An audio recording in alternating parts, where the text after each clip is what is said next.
You're listening to Her Brilliant Health Radio, episode number 7.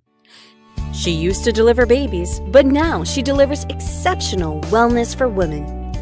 Welcome to Her Brilliant Health Radio, where holistic women's health expert and board-certified OBGYN Dr. Kyrin Dunston shares revolutionary insight from leading experts on what you need to know today to treat the root cause of disease, heal, and create the radiant health you've been searching for.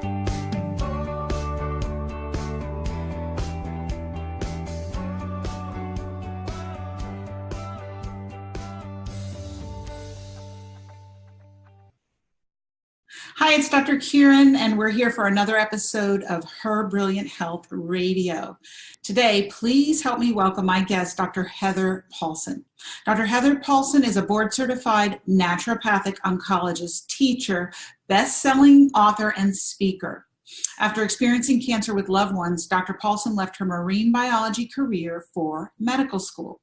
Dr. Paulson works with people undergoing cancer treatment of radiation, surgery, chemotherapy, and helps them integrate natural remedies to reduce side effects and risk of recurrence. She also works with cancer survivors, allowing them to discover their zest for life, to feel like themselves again. Dr. Paulson is the best-selling author of the book Cancer Proof: 7 Natural Ways to Live Cancer Free. Welcome, Dr. Heather Paulson. Welcome, Dr. Paulson. How are you? I'm great. Thank you so much for having me here. I'm really excited to share this information about cancer and cancer prevention with everybody listening today.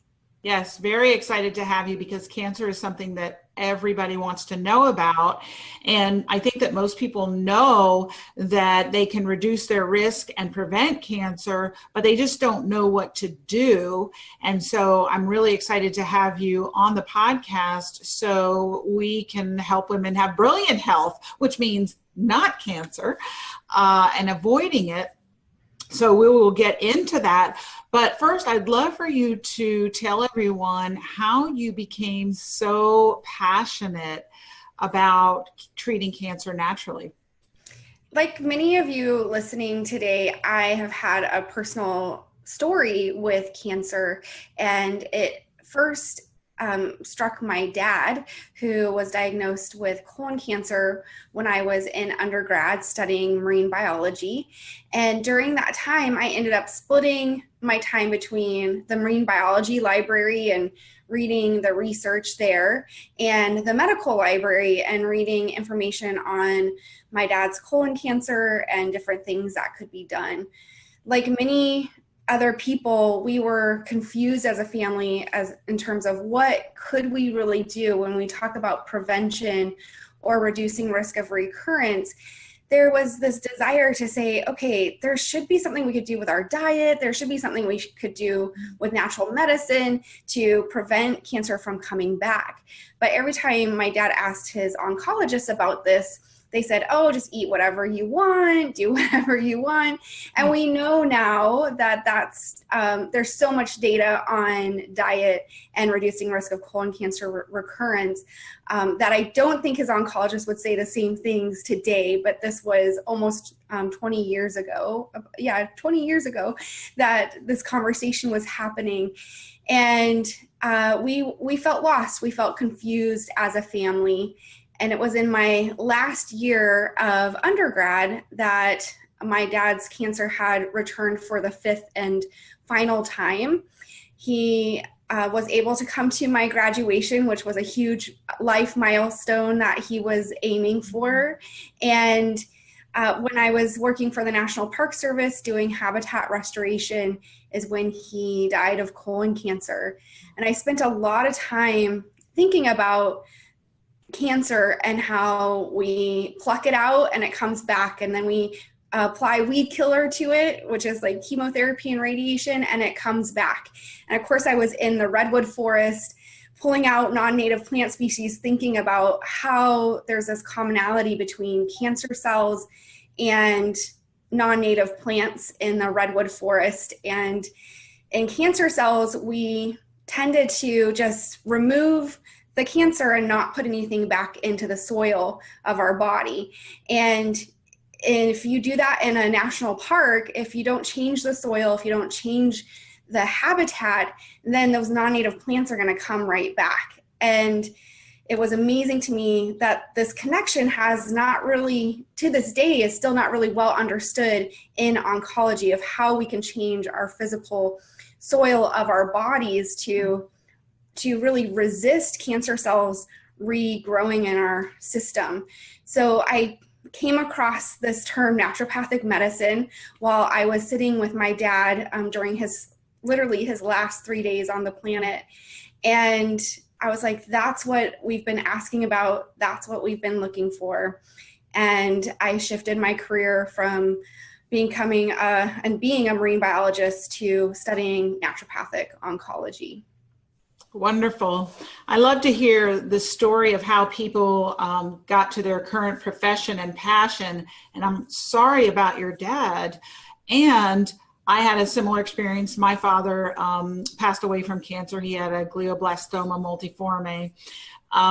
And I too am passionate about, and I know that people listening, cancer rates now, 1 in 2 people in their lifetime will get cancer. So if you haven't had it yourself, you probably have a family member or a loved one or a friend who has had cancer. And so it really needs to be in the forefront of our discussion. And I love how you talked about affecting the soil that is our body. So cancer actually occurs in people not infrequently when our cells are multiplying and dividing. Remember from high school biology, there are errors that are made, and it's our immune system that comes behind and corrects those errors, or it should. But if our immune systems aren't working properly and the soil is not functioning properly in our body, then cancers are allowed to grow. It's like weeds in the garden. And so I love that you've really focused a lot of your work and your book that you've written, and what you teach people is about how they can change the soil of their body so that it's inhospitable to cancer and cancer won't grow in them. So I'm sorry for your path that got you here. And I know that we always say in your pain is your purpose. And so I'm glad that you have this purpose. Absolutely. And the thing that's so fascinating is that sometimes we question whether our pain is our purpose, right? And I was in that space of questioning, is this what I was really supposed to do? Maybe I should go back to marine biology. Why am I in medical school?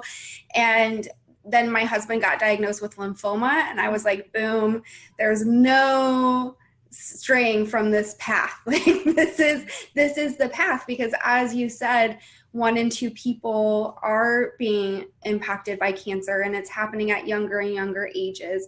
But I needed to learn about naturopathic oncology to shift from a place of fear about cancer into empowerment and knowledge. Because I think when you hear statistics like that, it's easy to be like, oh no, when is the other shoe gonna drop?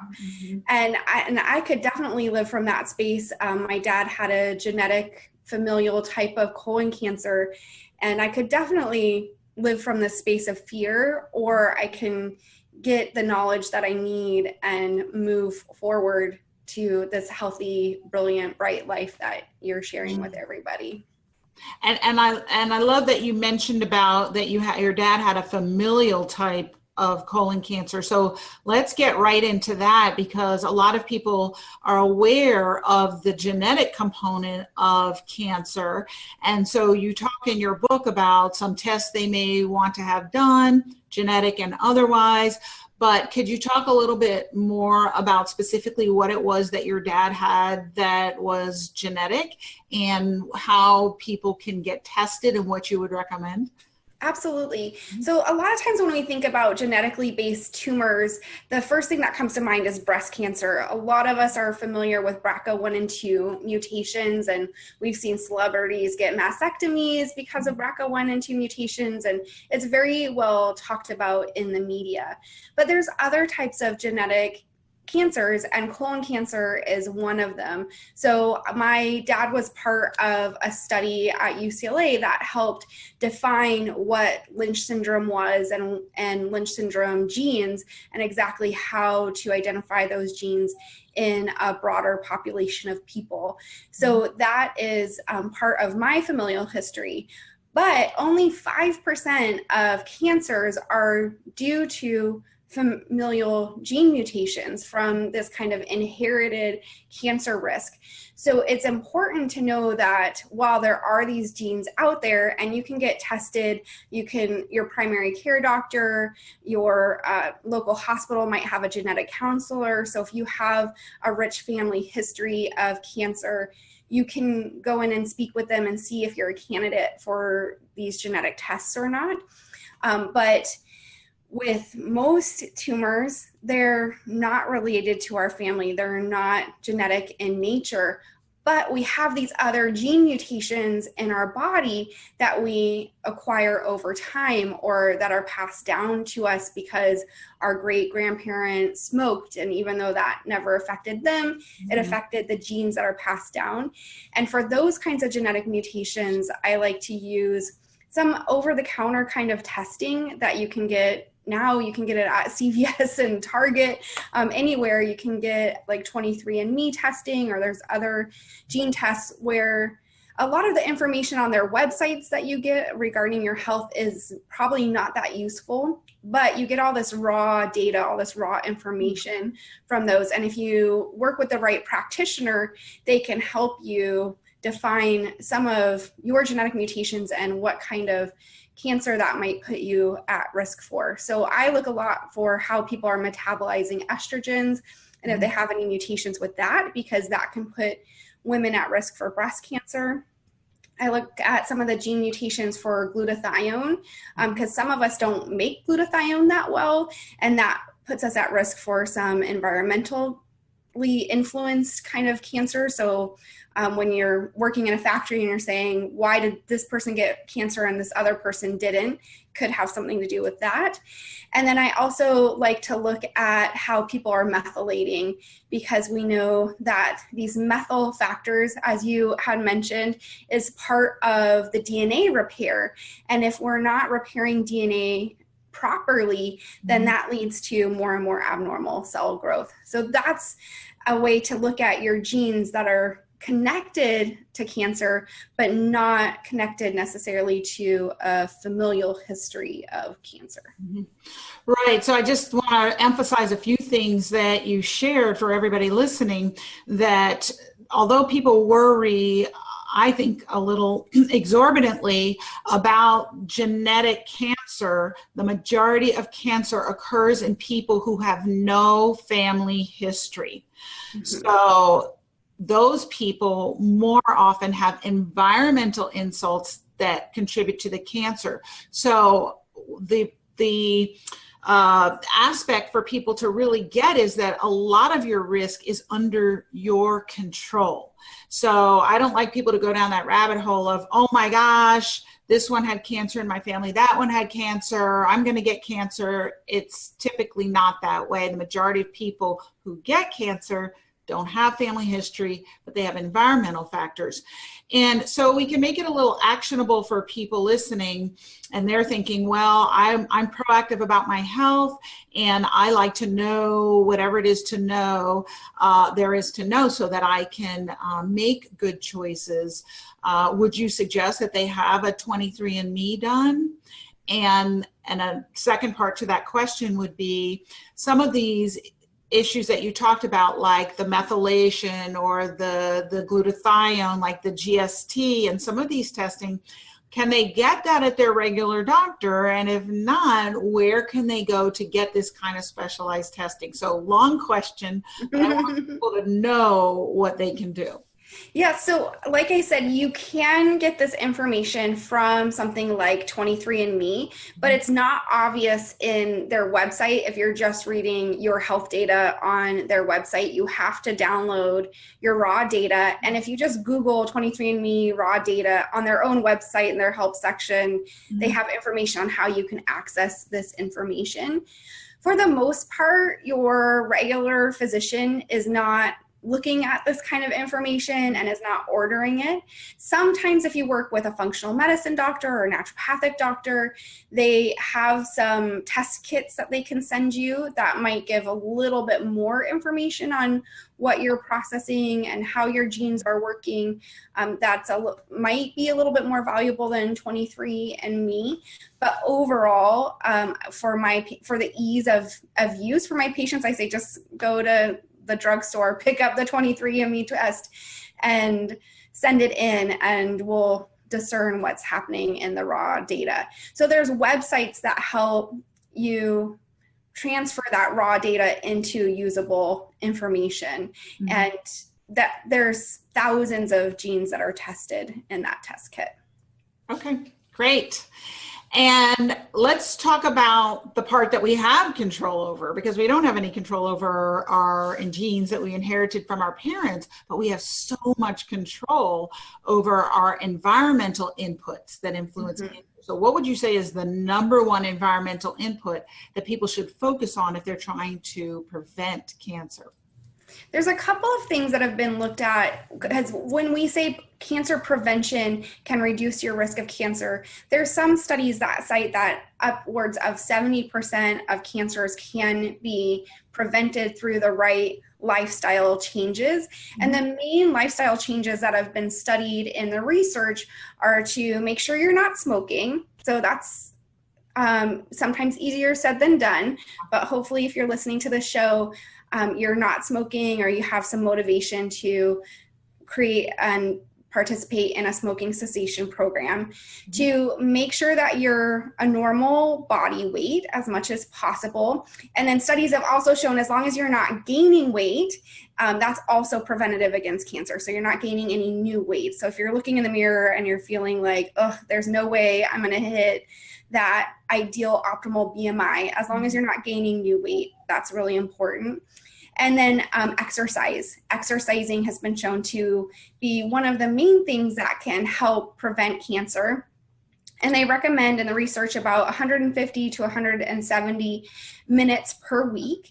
And that can be done as long of an exercise session or as short of a session as you'd like. It doesn't matter as long as you hit that benchmark of 150 to 170 minutes per week. So if you're a weekend warrior, that works. If you do short little bursts, like 15 minutes twice a day, that works. Just whatever fits into your schedule for movement is what's really, really important. And when we talk about cancer cells being able to seed and grow in new places, what I love about exercise is that when your heart rate goes up and you pump your blood through your little straws of blood vessels, it actually breaks up any circulating tumor cells. Because you've probably heard that we're all making cancer cells all of the time, and our body is able to get rid of these cancer cells. And one of the things that's being looked at in terms of why exercise is so effective for reducing risk of cancer to begin with, or reducing risk of cancer coming back, is what is happening with exercise? How is it working? And of course, it's changing some of our hormones, but it's also this like pulse of force through our blood vessels actually causes cancer cells to break up and die off, which I think is a great thing to visualize while I'm like jumping on my trampoline. Yes, that is a great thing to visualize. And that's interesting that it doesn't matter what the distribution is of the activity.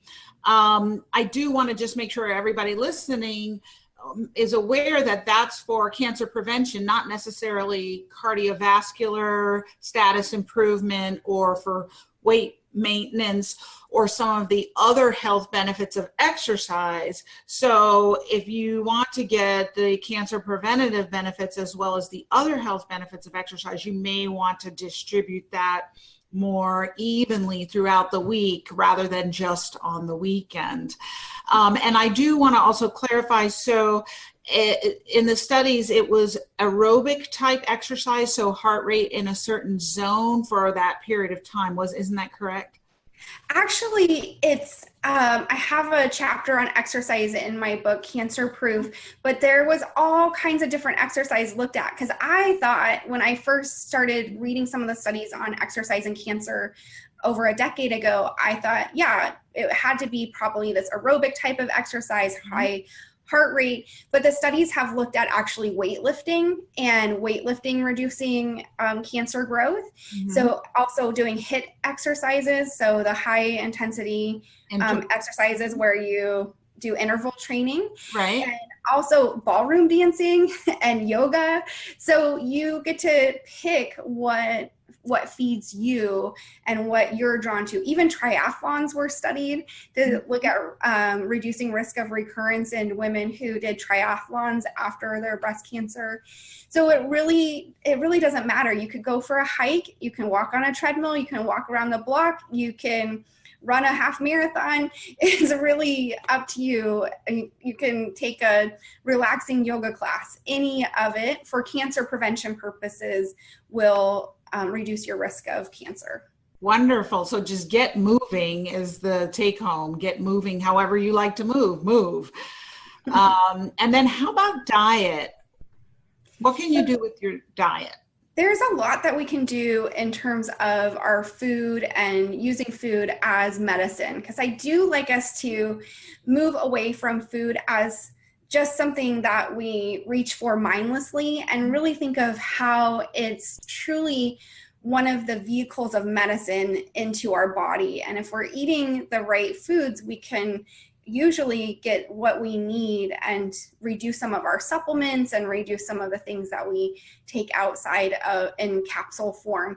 But the things that have been looked at in food are a couple of things. One is reducing saturated fats, which I know is really against like maybe the ketogenic diet or people who are eating high fat diets, but saturated fat in large community epidemiology studies have shown to increase risk of cancer, increase risk of breast, colon, pancreatic, prostate cancer. So all of the most common tumor types really get fed by saturated fats.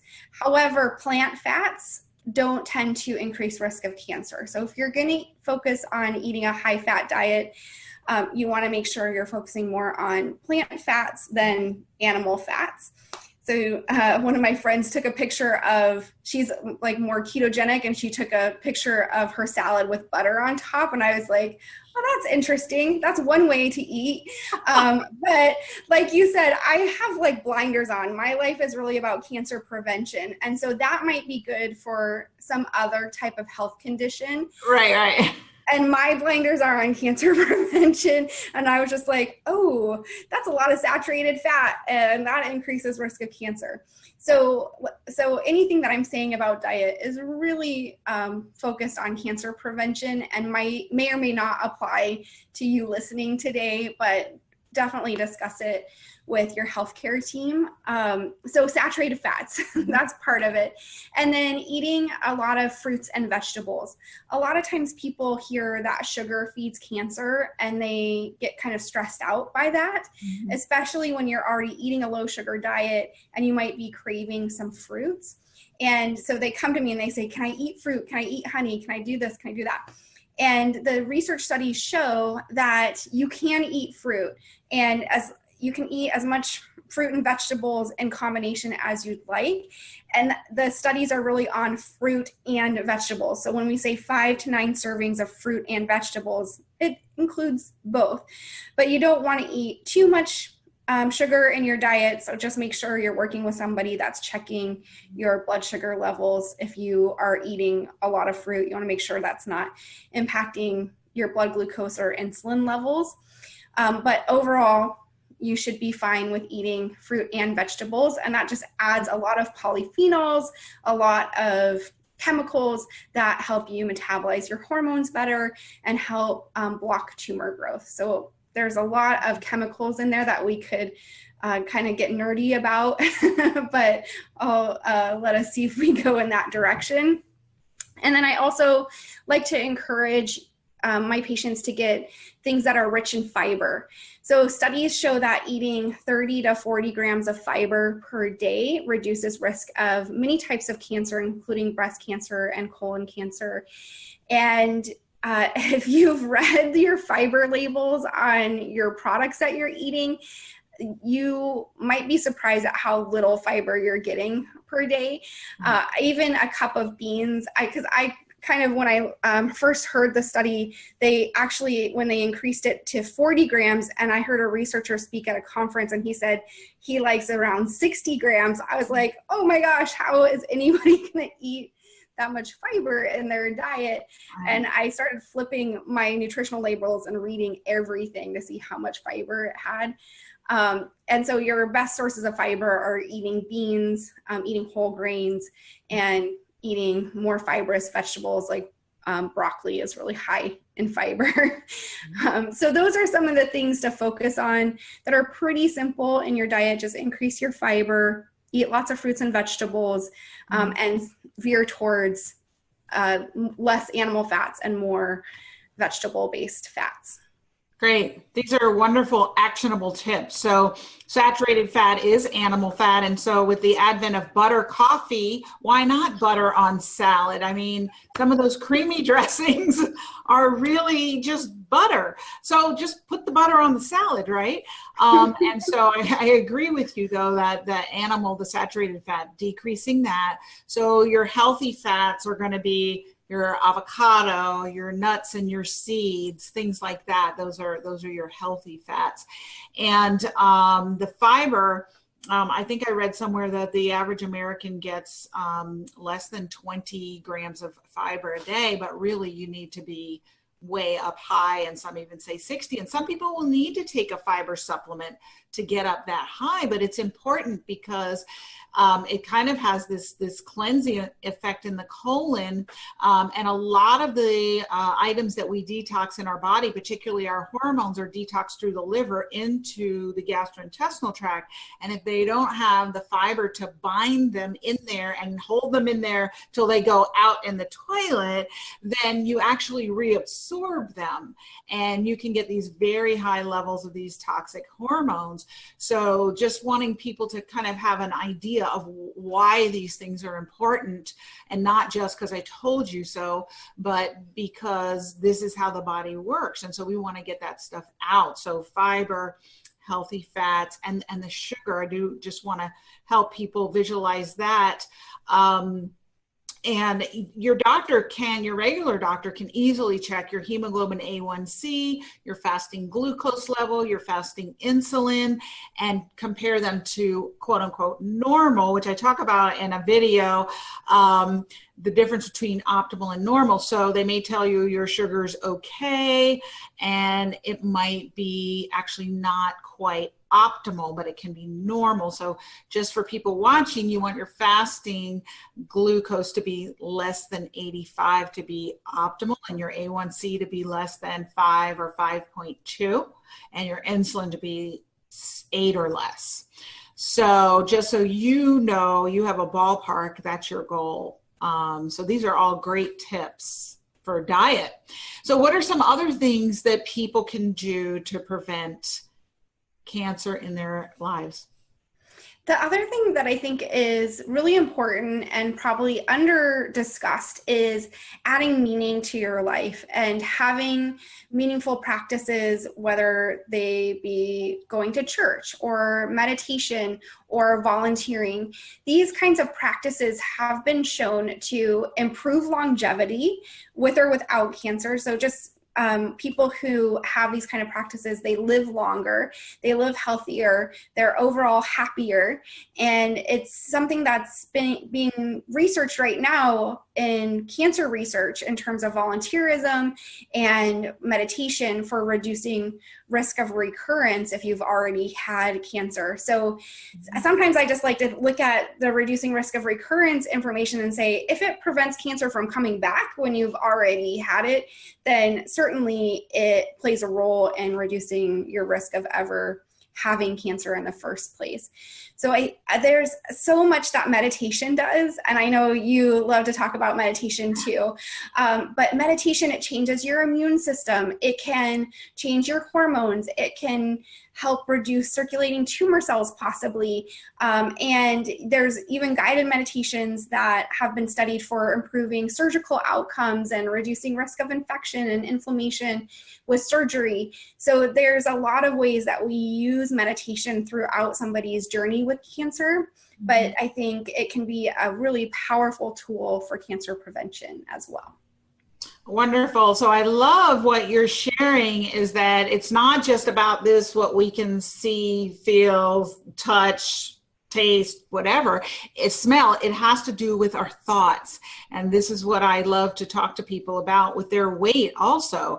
Thoughts are things, they do affect your health, how you feel about your life, your purpose in life, your passion, your relationships, your fulfillment is very important.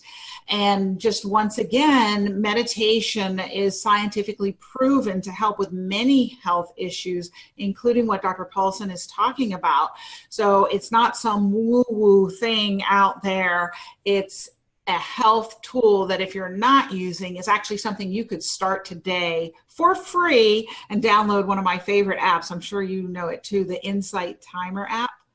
Do you know that one? No, I haven't heard of that one. I'll have to check it out. It's your favorite? Yeah, it's free in the App Store. It's for PCs or Mac phones. And it has a timer on there that you can time your meditation, and you can customize it with background music or certain bells at certain intervals.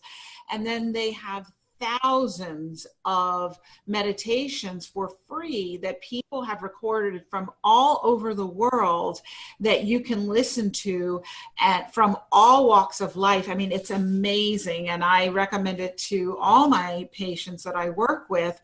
And there's something there for everyone. And it's kind of like the meditation department store. I usually start people, I don't know about you, Heather, with meditation, with using guided meditations, because most people can't just sit and clear their mind. They can't stop their thoughts. It's like your heart beating. It always beats. Your thoughts are always thinking and thoughting. Your mind is always thinking thoughts. So to just tell your brain to stop is almost impossible. So it has to have something to focus on, and then the thoughts recede into the background to get into that meditative state. So I tell them use the Insight Timer, and ladies listening, you can go home and download it and pick some of the meditations that appeal to you. And they have some as short as 5 minutes in there, and they have some that are an hour long. And if you don't like that one, find another one, and just keep trying different recorded meditations until you find one that calms your mind down and stops it from thinking. And you just get into this kind of suspended space, is what I call it. Mm-hmm. How do you tell your patients to meditate? Well, one of the things I hear a lot is, I'm such a bad meditator. I'm sure you hear that too. People say, I can't meditate, I'm a bad meditator. And I say, well, why do you think you're bad at meditating? And they say what you're talking about, the thoughts. The thoughts just keep coming, and I'm not really meditating. I'm just sitting there thinking. I'm thinking about my to-do list. I'm thinking about the grocery store. I'm thinking about things I left undone at work. I'm just thinking. And if you are someone who's tried meditating before and you think you're bad at it. The key is to just keep showing up. And like you said, to try different techniques. There's so many different meditation techniques. There's yoga nidra, there's guided meditations, there's sound healing, and you can have the sound waves pass over you, or gong meditation. There's active meditation, like walking meditation. So if you can't clear your mind just sitting still, you can do a walking meditation. And there's even guided walking meditations. So you can move your physical body and get into a meditative state. And then there's just a plain mindfulness practice. And mindfulness you can practice while you're, actually there's practices specifically while you're eating, while you're washing the dishes, while you're doing laundry, how you fold your laundry, it can become a mindfulness practice. So there's all different ways to experience this peace, this quiet stillness that we all have access to, but we usually let all this other mental and emotional clutter get in the way from accessing that source of peace. Yeah. Yes. I love that you described all those different types. And one thing I heard recently that I hadn't heard before, and I've been meditating for years, was you may meditate, but have you achieved meditation? And I loved that, because sometimes I'll sit, and I practice transcendental meditation for the most part, but I like guided meditations too. And sometimes I'll get to that suspended kind of peaceful place, and sometimes I won't. And I say, well, did I get what I was supposed to get out of it? Which is those certain brainwave states that are in that suspended space. And I heard someone say, well, you may sit and meditate, but you may not have achieved meditation. And I thought that was really interesting. And that person described it as the numb place. But really the goal is to get to that suspended thought. So all that, oh, what do I have to get at the store? What do I have to do today is gone. And it's just kind of, I call it the floaty place.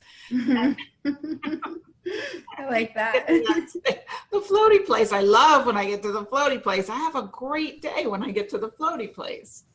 Absolutely. And so what are your personal health practices? I think that there's so much in the media about what to do for health. It's very confusing for people. And I think that people really appreciate, and they've told me they appreciate hearing what we as healthcare practitioners who really walk the walk and care for ourselves in a loving and supportive, proactive way. They love hearing what we do for ourselves. So I'd love for you to share that. Yeah, there's so many different things that I swap out throughout my week, throughout the year, depending on what the temperature is. Like right now in Arizona, it's very, very hot. And other times it's really cold. So my health practices, my daily health practices change with the seasons. And I think that's something important to notice is, are you changing with the seasons of your life? Are you changing your practices with the seasons of the earth? And here right now, the light cycle is very expansive. It starts getting light at 4 a.m. and it starts getting dark at 8 p.m. So that gives me a lot more time to actually be physically active and to get up and moving, where sometimes it's dark for longer periods of time. And I use those times to be more meditative, to slowly stretch and move and do more of like a yin yoga practice. So it really depends on the time of year, what kind of practices I'm doing. But like right now, I just posted a recipe for rose water, because rose is very cooling and can help nourish the spleen and the liver according to Chinese medicine. So I'm drinking a little bit of rose water while it's hotter out, and I'm making more green juices and more smoothies. And as it gets cooler out, I will switch to using more like golden milk lattes and using turmeric or chai tea, using more warming spices like ginger and cardamom as part of my daily practice. So I like to start my day with something that nourishes myself and takes care of myself. And I wish it was just one thing that I could share with you all, but it really varies. And I encourage you to take a look at the rhythm of your day and the rhythm of the year and the rhythm of your life, and see what your body needs in that moment, in that particular rhythm. Does it need more quiet? Does it need more movement? Does it need more warm nourishment, more cool nourishment? And just check in with yourself and see how you can best feed and take care of your body in that moment. I love that. And I really think it is important for people to look at changing with the seasons. And I think we all like ease, and life can be complicated. And so we kind of want to know, well, what do I have to do? And then we want to put it in place and do it forever. But your body is a living organism, and it doesn't work that way. What it needs today may not be the same as what it needs in 3 months. And so I always like to say that health is a journey, not a destination.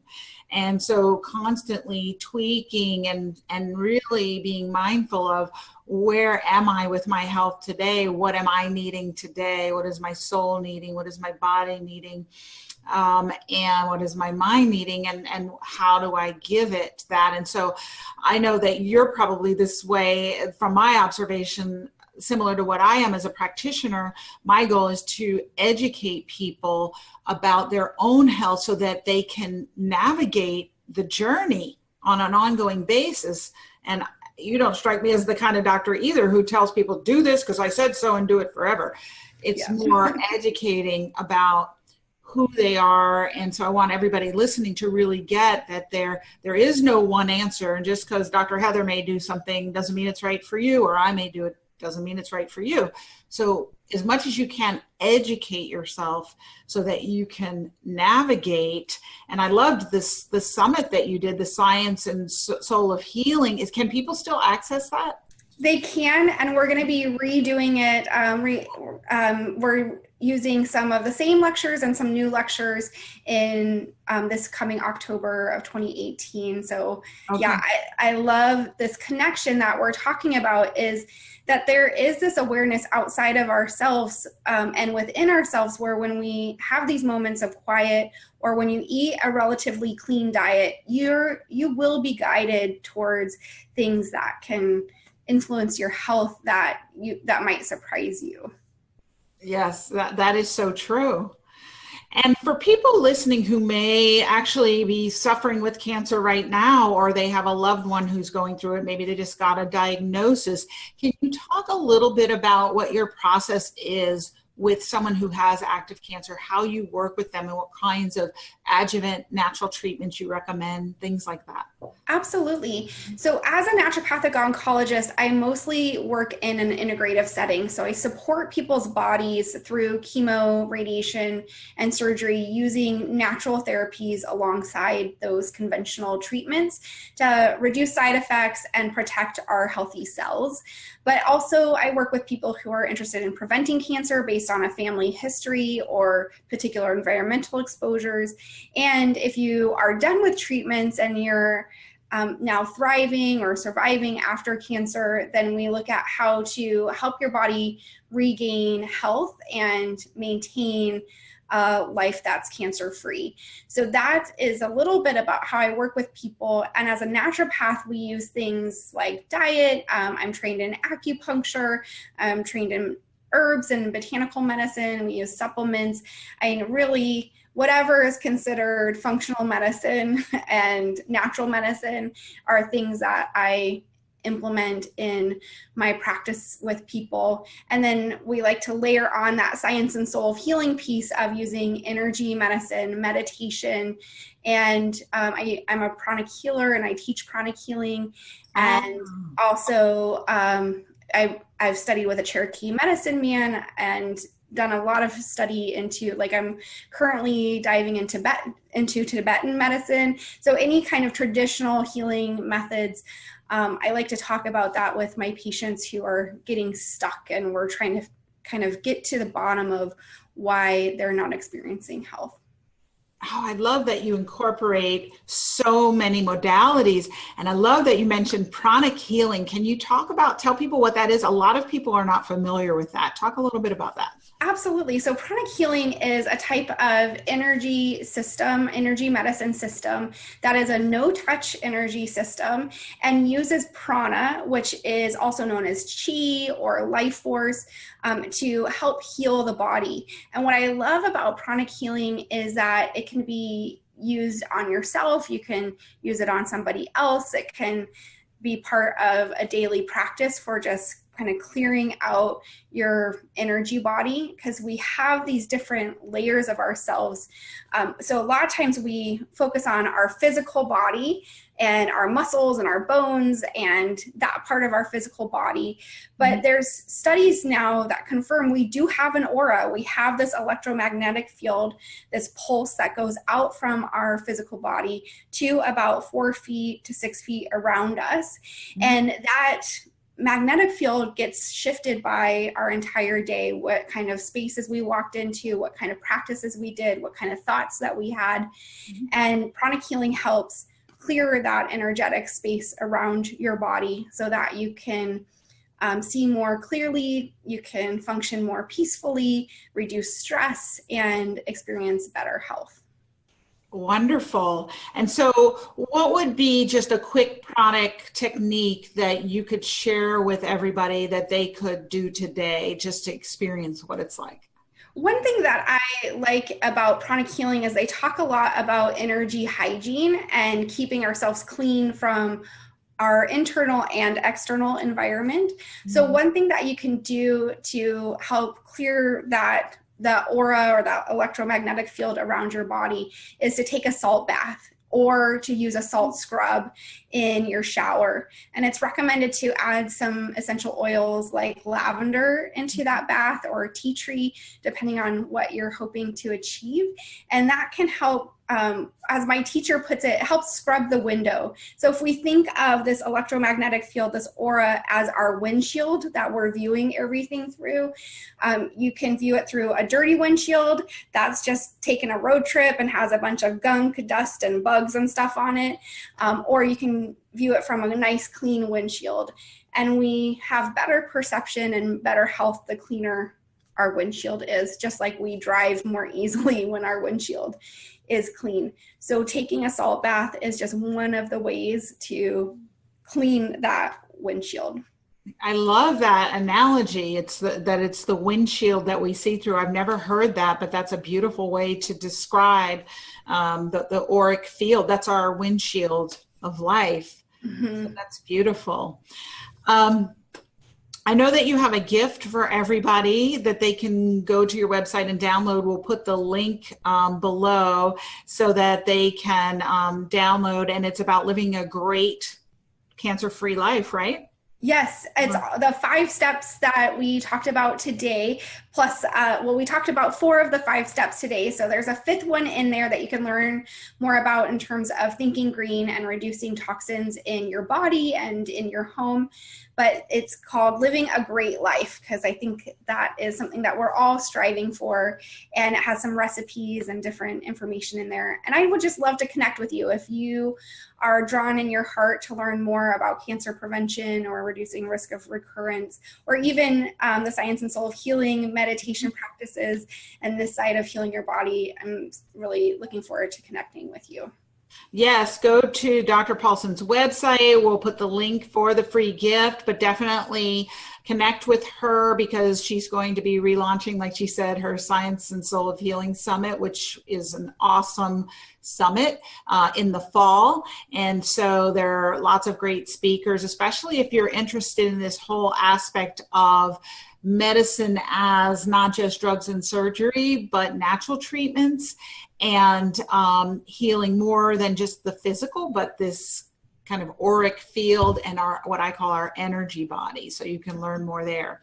So the podcast is Her Brilliant Health. And I would love to know, before we go, how do you define brilliant health? When you said that, my visualization was just light shining from the inside out. So whatever that is whatever lights you up, whether that be physical, spiritual, emotional, that would cause you to be your most brilliant self. I love that. Thank you for that. That is so beautiful. And thank you so much for joining me, Dr. Paulson, Dr. Heather Paulson.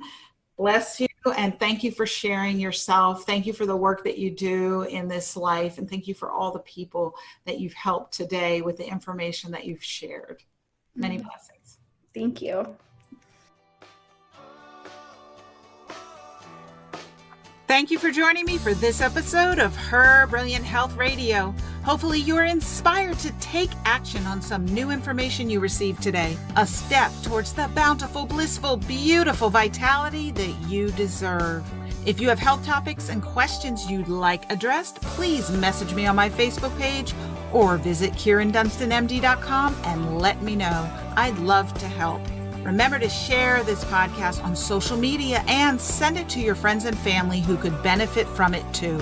If you love the show, please go right now to iTunes, write a review, and make sure to subscribe to the podcast so you'll be the first to know when future episodes are available. Thank you again for joining me, and remember, achieving optimal health isn't magic, it's science.